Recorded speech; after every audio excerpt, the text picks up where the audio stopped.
안녕하세요. 병아리입니다. 오늘은 원무행정 교육 세 번째 시간으로 수가 유형별 환자의 종류에 대해서 알아보겠습니다.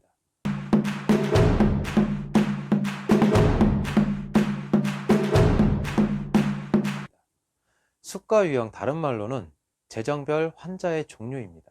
수가 유형별 환자의 종류는 다음과 같습니다. 일반 환자, 건강보험 환자, 의료보호 환자 1종, 2종입니다. 산업재해 환자, 자동차 보험 환자, 공무상 요양 환자, 선원 근제, 해외보험, 외국인 환자, 군인 이렇게 9가지 유형이 있습니다. 지난번 두 번째 시간에 한번 언급되었던 내용일 것입니다. 역시 지난 시간에 언급되었던 내용이죠. 요양기관별 본인 부담률입니다. 지난 시간 내용을 깜빡하셨던 분들 혹시 계신가요? 상급 종합병원 외래 30%, 입원 30%, 종합병원 외래 25%, 입원 25%, 병원 외래 20%, 입원 20%, 자동차 보험, 산재보험은 21%입니다. 의원은 15%, 약국, 조선원, 보건소, 보건지소는 0%입니다. 다음으로는 수급 자격 관리입니다. 본인 여부 확인을 위해 주민등록증, 보험증 등이 필요하겠죠. 건강보험, 의료보호, 산재, 자보, 일반 등 환자 유형을 파악합니다. 외상 환자인 경우에는 상해 원인 확인 및 분석을 한 후 급여 제한 등으로 비급여 환자 선별을 해야 합니다. 급여 제한에 대해서는 잠시 후에 자세하게 설명드릴 것입니다.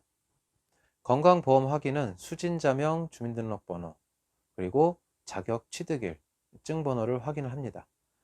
그리고 의료 전달 체계에 의한 수급 절차 이행 여부를 확인하죠. 체류시간별 유형 예외 환자는요, 가정간호 서비스 환자, 종합검진, 일반검진 환자입니다. 지금까지 내용은 지난 두 번째 시간의 내용의 복습 개념이라고 생각을 하시면 될 것 같습니다. 여기까지 요양급여 일반 원칙에 대하여 설명을 드렸습니다. 자, 앞에서 언급되었던 급여 제한 여부 조회 시에는 다음과 같은 절차가 필요한데요. 급여 제한 여부 조회서가 필요한 상황은요, 상해사고, 교통사고, 약물 중독, 화상, 사고 등이 있습니다. 급여 제한이란 보험 적용의 배제, 즉 상해사고 등의 상병에 대하여 급여를 제한하며 보험 적용이 되지 않은 일반 적용을 하게 되는 것을 급여 제한이라고 합니다. 상해 외인이란 급여 제한 또는 구상권의 원인이 되는 보험 사고를 발생하게 한 행위를 상해 외인이라고 합니다. 다음은 급여 제한에 관한 법령을 기준으로 설명을 드리겠습니다. 공단은 보험급여를 받을 수 있는 자가 다음 중 한 가지라도 해당할 때에는 보험급여를 하지 않습니다. 첫 번째, 고의 또는 중대한 과실로 인한 범죄 행위에 기인하거나 고의로 사고를 발생시켰을 경우. 두 번째, 고의 또는 중대한 과실로 공단이나 요양기관의 요양에 관한 지시에 따르지 않았을 때. 이 두 번째 이 항목 굉장히 중요합니다. 요양기관의 요양에 관한 지시에 따르지 않았을 때. 입원비 미납자일 경우에 이 급여 제한을 많이 합니다. 물론 다음 시간에 나오겠지만 이제 뭐 고위 상습 체납자들 대체 요령 중에 한 가지이고 과연 굉장히 중요한 부분이니까 반드시 기억해 두실 필요가 있습니다. 세 번째, 고의 또는 중대한 과실로 규정에 의한 문서 기타 물건의 제출을 거부하거나 질문 또는 진단을 기피한 경우. 네 번째, 업무상 또는 공무상 질병, 부상, 재해로 인하여 다른 법령에 의한 보험급여나 보상 또는 보상을 받게 되는 경우. 공단은 보험급여를 받을 수 있는 자가 다른 법령에 의하여 국가 또는 지방자치단체로부터 보험급여에 상당하는 급여를 받거나 보험급여에 상당하는 비용을 지급받게 되는 경우에는 그 한도 내에서 보험급여를 실시하지 않습니다. 공단은 규정에 의한 세대 단위의 보험료를 대통령령이 정하는 기간 이상 체납한 지역가입자에 대해서 보험료를 완납할 때까지 보험급여를 실시하지 않습니다. 공단은 규정에 의한 보험료를 체납한 경우에는 그 체납에 대해서 직장가입자 본인에게 귀책 사유가 있는 경우에 한하여 규정을 적용합니다. 이 경우 직장가입자의 피부양자에게도 같은 규정을 적용합니다.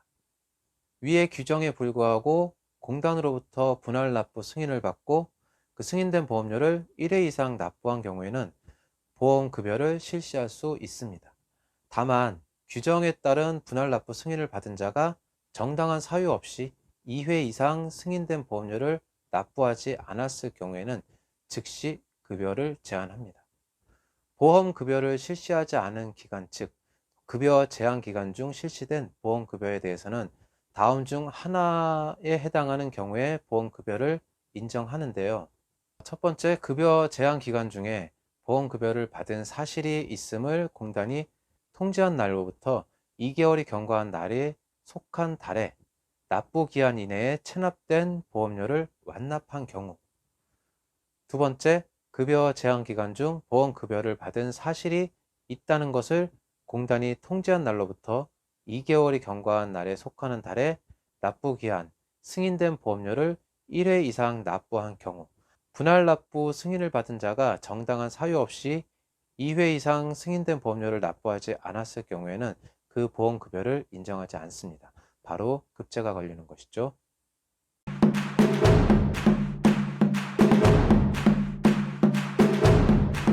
급여 제한에 대해서 알아봤고요. 다음으로는 급여의 정지에 대해서 말씀드리겠습니다. 보험급여를 받을 수 있는 자가 다음 중 한 가지라도 해당하게 된다면 그 기간 중 보험급여를 적용하지 않습니다. 첫 번째, 국외에 여행 중인 경우.